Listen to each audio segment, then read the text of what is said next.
Hello friends, எல்லாருக்கும் வணக்கம். நம்ம போன வாரமே பார்த்துருந்தோம் ஒரு வீடியோ. அதாவது ராஜஸ்தான் மாநிலம் ஜெய்ப்பூர்ல அகர்வால் அப்படிங்கிறது கியா சொனட் கார் வச்சிருக்காரு. ஸோ அவருடைய காரை எடுத்துட்டு போயிட்டு வழக்கம் போல கியா ஷோரூம்ல சர்வீஸ்க்கு விட்டுருக்காரு. அங்க பார்த்தீங்கன்னா, சர்வீஸ் டெக்னீஷியன் பார்த்தீங்கன்னா, கார டெஸ்ட் ட்ரைவ் பண்றப்ப தெரியாம ஒரு தூண் மேல மோதிட்டாரு. அதனால ஃபுல்லா டேமேஜ் ஆயிடுச்சு. பம்பர்லேருந்து, பேனட்லேருந்து எல்லாமே டேமேஜ் ஆனதுனால, ஸோ திரும்ப நம்மளுக்கு அந்த காரு அவங்க சர்வீஸ் பண்ணி குடுத்தாலுமே, அது வந்துட்டு ஃபியூச்சர்ல ஆக்சிடென்ட் ஹிஸ்ட்ரியில வந்துரும்.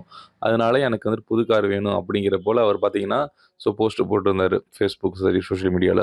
அதுக்கப்புறம் பார்த்துட்டு அது வைரல் ஆனதுனால, நியூ கார ரீப்ளேஸ்மென்ட் பண்ணி தர்றதா கியா நிறுவனத்திலருந்து சொல்லியிருந்தாங்க. இப்ப ரீசென்ட்டா 2nd சம்பவமும் கியா சோனட் காருக்கே நடந்திருக்கு. எங்க அப்படின்னா ஒடிசா மாநிலம் தான். ஒடிசால பார்த்தீங்கன்னா, ஒரு கஸ்டமர் பார்த்தீங்கன்னா, தன்னுடைய கியா சோனட் கார சர்வீஸ்க்கு விட்டுருக்காரு. சர்வீஸ் ஆல்மோஸ்ட் முடிஞ்சிருச்சு. ஃபைனலா பார்த்தீங்கன்னா, வீல் அலைன்மென்ட் மட்டும் பண்ணணும். ஸோ அது பண்றதுக்காக சர்வீஸ் டெக்னீஷியன் உள்ள போய் ஓட்டுறாரு. கொஞ்சம் ஃபோர்ஸா ஓட்டாரு தலைவரு. நல்லா போயிட்டு முன்னாடி இந்த தூண்ல அடிச்சு பம்பர்லாம் காலியாயிடுச்சு.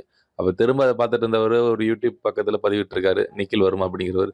அந்த வீடியோ கொஞ்சம் வைரல் ஆனதுனால, அவங்க என்ன சொல்லியிருக்காங்க அப்படின்னா, "இத நாங்களே சரி பண்ணி குடுத்துறோம். எங்க காசுல நீங்க காசு குடுக்க தேவையில்ல.